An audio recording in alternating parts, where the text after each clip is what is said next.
अरे माँ प्रतिमा recording studio Sheikhpura.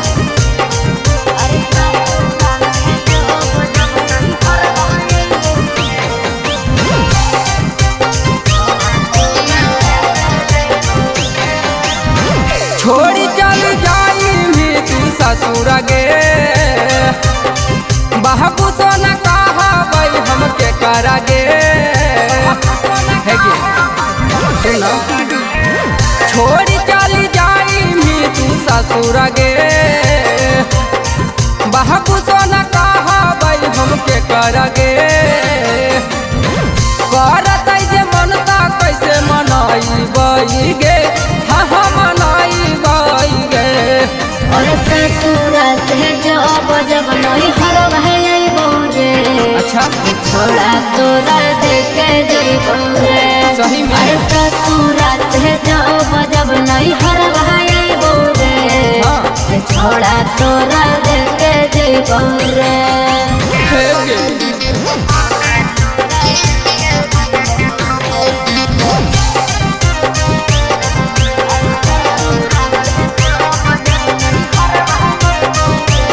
Mix by Shailendra बाबू।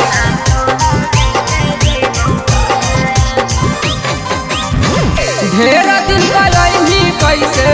करबै सवार गे तेना सुनना ली है जइबो देबो जी भर रे नहीं नहीं अभी दे ढेर दिन कलही कैसे करबै सवार गे तेना सुनना ली है जइबो देबो जी भर रे अच्छा सुन यहाँ दादा घर ही कैसे रहबऊ गे हाँ रहबऊ गे और ससुर से जब जब नहीं हर भाई बोरे अच्छा छोड़ा तोरा देखे जइबो रे सही में। अरे ससुर से जब जब नहीं हर भाई बोरे हाँ। छोड़ा तोरा देखे जइबो रे आए बाबा तोरा पर विश्वास न हो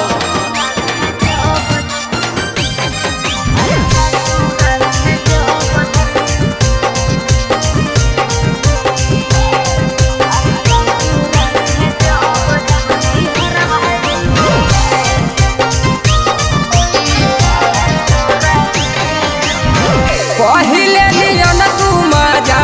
देवी की न लूट गे शादियों के बाद रहतो तोरा लाई छूटे रे पहिले नियन तू मजा देवी की न लूट गे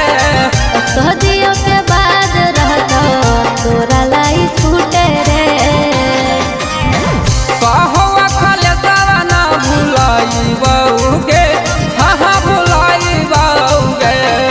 और ससुर से जब जब नहीं हर भाई बोरे छोड़ा तोरा देखे जइबो रे और ससुर से जब जब नहीं हर भाई बोरे छोड़ा तोरा देखे जइबो रे तो चल